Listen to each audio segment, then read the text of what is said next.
How can you make an impact as a leader? I'm Kate Save. The Inspired CEO starts now. Welcome to The Inspired CEO, where each episode we explore the innovative wellness practices that are driving success and longevity in the modern business world.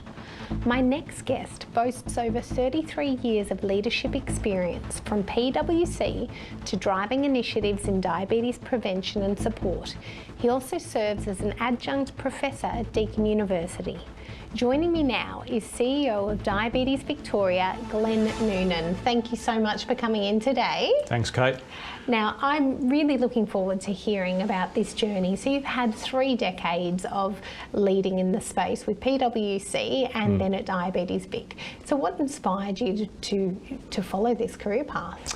Yeah, and look, when I reflect back on my career, it really has been one of, I think, excitement and opportunities, and just what I'm so grateful for. I think the milestones, making partner at PwC was a huge milestone, something I'm really proud of.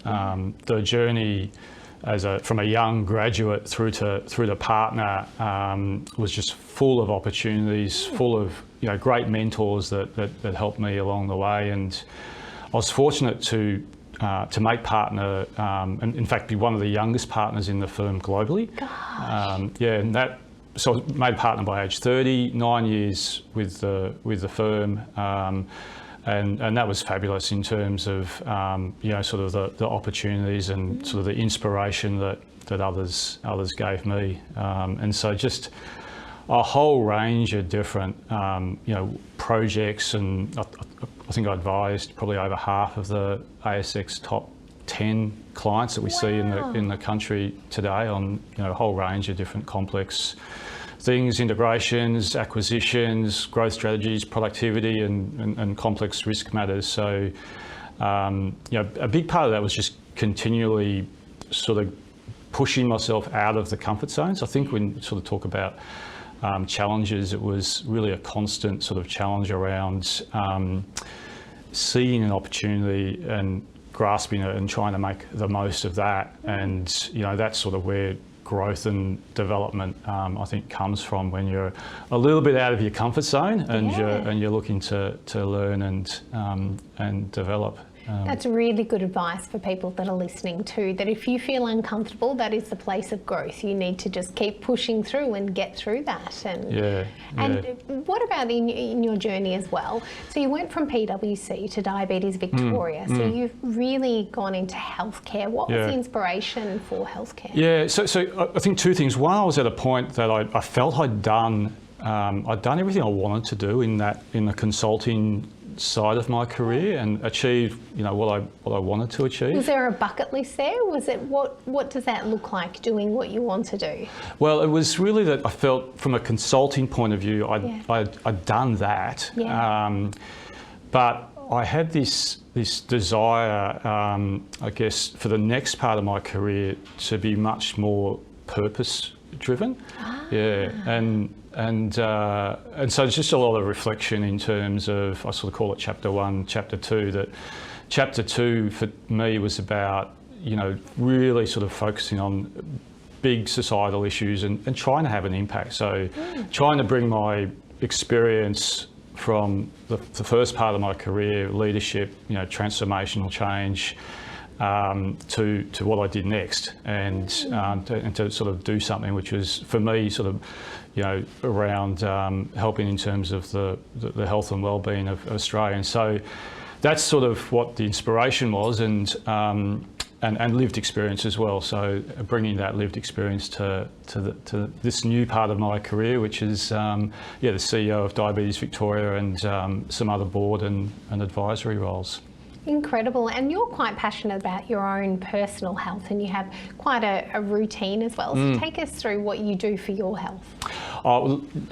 For me, physical activity really does help in terms of well-being and stress. So I do like to start the day with some sort of physical activity, and generally that's running. So running's my sort of go-to go to, as well as general gym work. So that just gets me in the right mood, gets my energy levels up, and just sort of helps me set myself up for the day. So that's probably the big thing for me. And then just trying to keep things in perspective, just sort of focusing on the bigger picture and what you're looking to achieve, and not sort of let things get in the way. Yeah. That's really interesting too, because I think everyone that I've interviewed on this show has some sort of health routine because they recognise that for their brain to reset, to be creative, to see the bigger picture, that exercise has something powerful. It and does.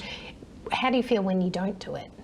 Well, I don't feel as good. I don't feel as energised, and I feel like I've sort of got the day off on the wrong foot. So that habit has been really important to me. Yeah.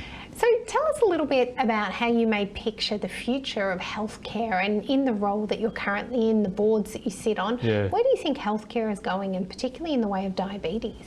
Yeah, well, look, there's just so much to do, and to be blunt, we want to see a cure, and we want to see prevention of all types of diabetes, and that's what drives me. And I should say, the personal experience drives me as well. So my son was diagnosed with type 1 diabetes. At what age? Age 9, so 14 years ago, and that. That just changes. It changes your whole life. It changes your life, obviously, for my son, but for us as a family. And so, that drives me to make a difference. And as we sort of live as a family, and everything that we face in terms of those challenges, I'm always reminded that we're in a better position than most. Whether that be through our education and the means to support our son. So I see the challenges. Every day, how difficult the condition is to live with. So I sort of take that into what do we want to achieve in healthcare, and there's a whole range of things. And it's a team effort. But some of the things around prevention. So, a real increase in a focus on prevention across the country.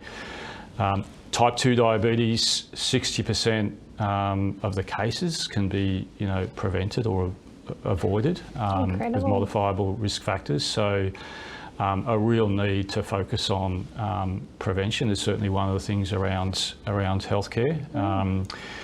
And that goes further in terms of gestational diabetes. 1 in 6 women, as you know, have gestational diabetes, and that increases your chances of developing type 2 by 7 times. So, not many people would recognise that. I think you hear about diabetes, and most people know there's more than one type of diabetes, but that's about it. They know that it's increasing, but they don't think that they necessarily might be at risk, or someone they know. Yeah. How can you build that awareness, and what does prevention look like? Yeah, you're right, and the numbers are they are significant, and I sort of put it in a context of Victoria.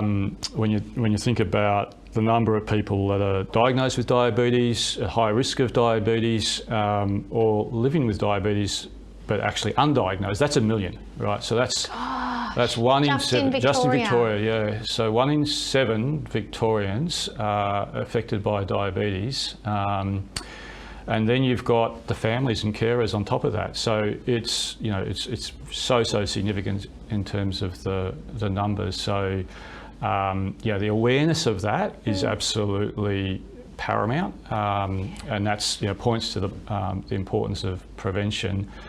But it also goes across the entire health system.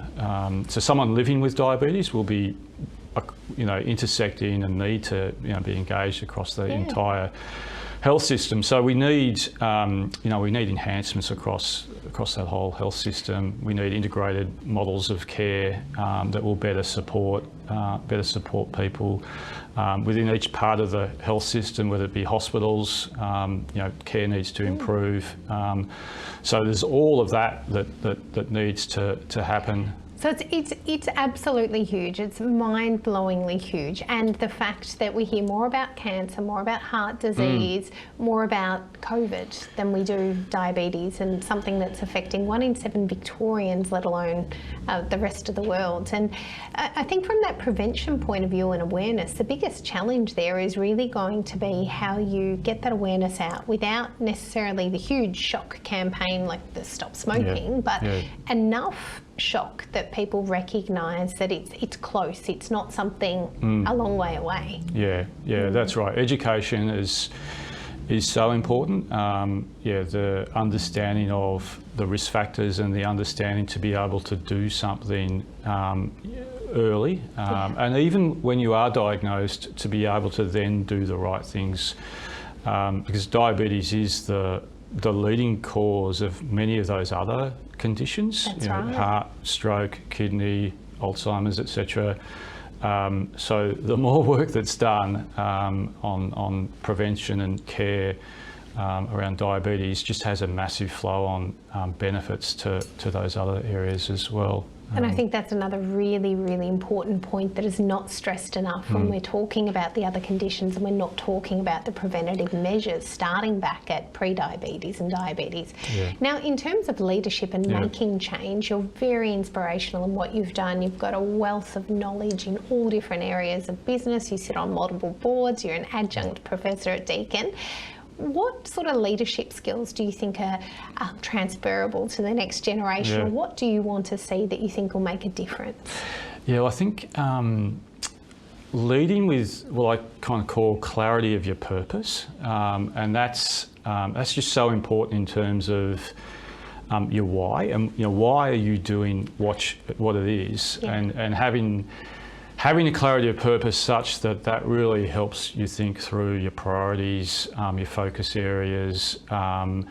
That really does make a difference. I think that's an aspect of it. And then secondly, empathy. I think today all leaders need to sort of lead with empathy. I think part of that is around creating the stage for others to succeed, and setting up the right environment, just dealing with people as human beings in a really sort of caring way is part of that. So empathy is a big part of that.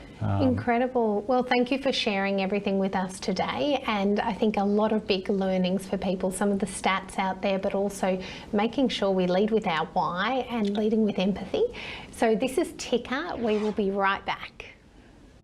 You're watching Ticker. We'll have more in just a few minutes.